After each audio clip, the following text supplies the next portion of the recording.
at it again. Time to talk about the best Spider-Man movie ever made. And time for me again, like a to go. Yeah, that was good. Even better than the last one. That was good. Okay, I'm gonna give this movie a little bit more credit. It does step up several things a lot more compared to its predecessor. Peter Parker is back as the web-slinging hero still attending class, but he's feeling a lot more melancholy this time because of spoiler. Yeah, spoiler, there's a spoiler, even though you all know it. You all know what this is. Spoiler, spoiler, I said the word, you happy? Anywho, spoiler.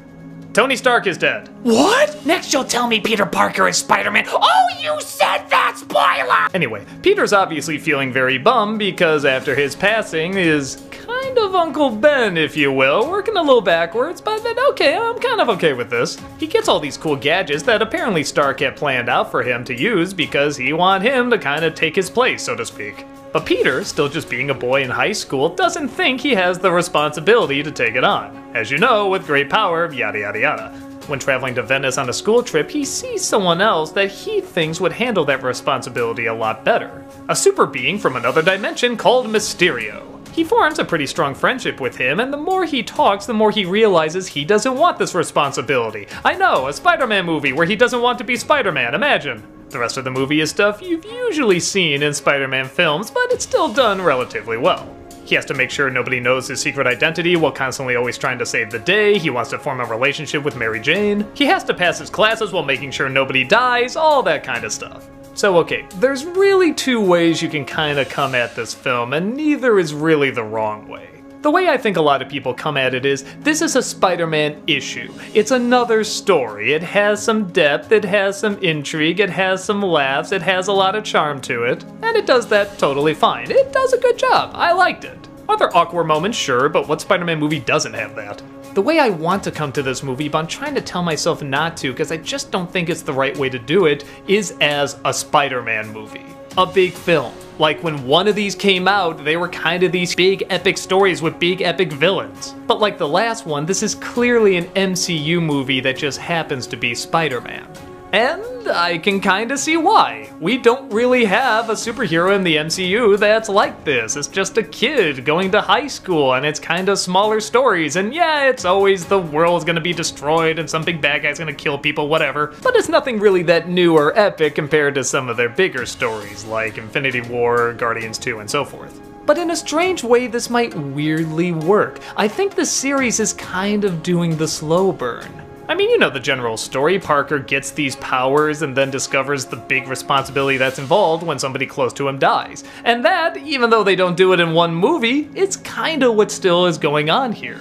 With Tony Stark, I feel like they no longer need the Uncle Ben character, even though they're kinda hinting that he is in this universe. The ending of this movie I won't give away, but it's hinting towards something that's never been done in the Spider-Man movies before, and I'm so excited for it. It feels like it's taking it to the next level, and it's doing so in a very slow way.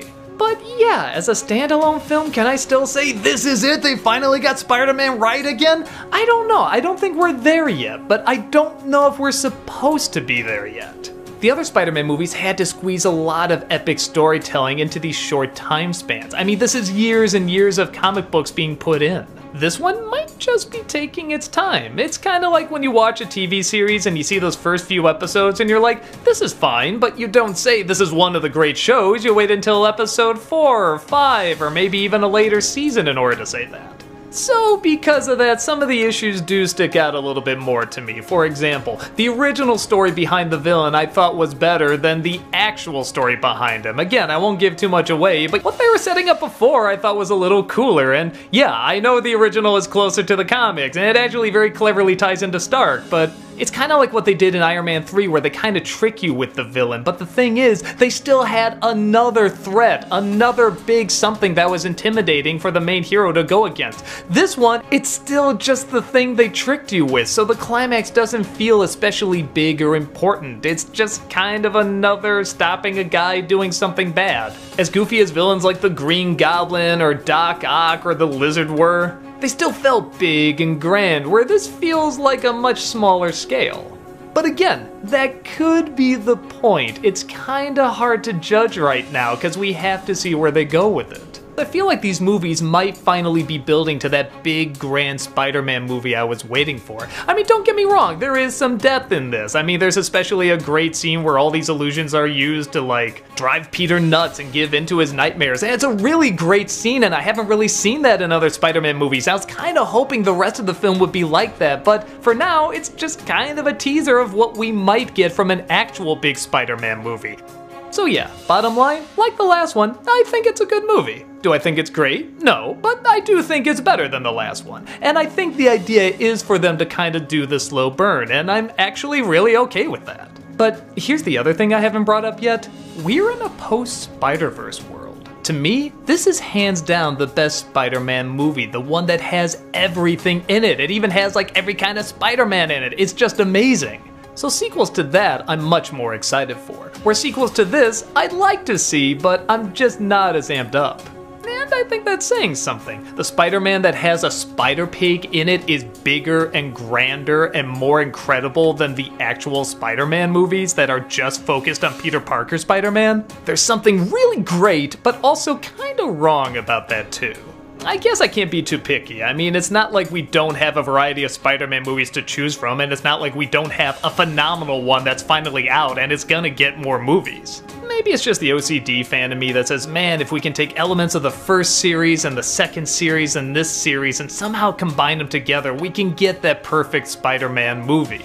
And yeah, I guess you could argue they did, and it's called Into the Spider-Verse.